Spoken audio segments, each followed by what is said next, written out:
بسم الله الرحمن الرحیم. دورخان ما او تاسو ګورئ تحقیق نیوز. نن مې حلقه بدله کړې ده، پی کې 54 پی کې 61 طرف سره راوړېدلی یم او تاسو په دې سکرین باندې څه مناظر ښکاري. دا د پی کې 61 جنګا کوم ځای کې چې د پی کې 54 او د پی کې 61 حدود دي هغې سره متصل دا لار ده او په دې باندې د دې کلي علاقې د جنګې دا خلک پې چې مړی وشي نو په دې لار باندې ځي او سره پله کورونه هم دي. تاسو به دا فوټیج هم ښکاري چې دغه ځای کې د لرګو هغه پوړۍ غوندې هم ورکړي دي.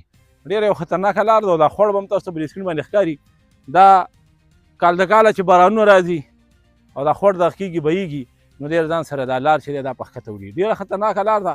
د دې د مقامي خلکو او د پاکستان تحریک انصاف څه عهدهدار هم راسره موجود دي.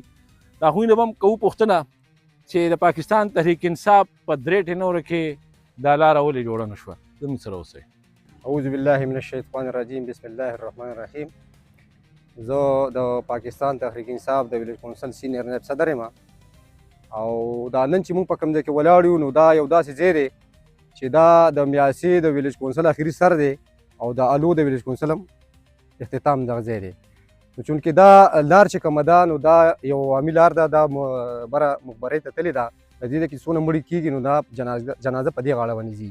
نو چونکې دا لار چې کوم ده اوبه وړې ده ډېره زیاته خرابه شوې ده نو د موټر سایکل لار هم پکې نه ځي. مونږ پکې لرګو هغه پوړۍ موړۍ کړي دي.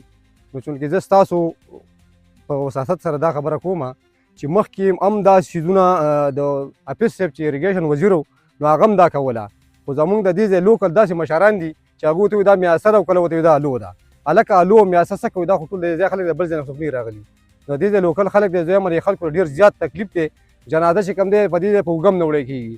نو د هغې د دې خلکو دونه مجبوري ده چې هغه بیا په میزرې کلي باندې په پوله تاویږي او خلک چې کوم دی یا په ډاکسن یا په ټرالۍ کې واچوي. نو په دې ځای باندې د تلو لار بیخي نشته. نو زما مونږ په چا الزامونه هم نه لګوو، خو زه یم زمونږ خپلو مشرانو ته دا خواست دی چې دا شی مونږ ستاسو په نوټس کې راولو چې دا چې کوم دی تاسو په دې باندې چې کوم دی دې لا انجینر یا څوک راولېږي دې ویزټ وکړئ او دا وګورئ دا خلک ډېر په تکلیف کې دی.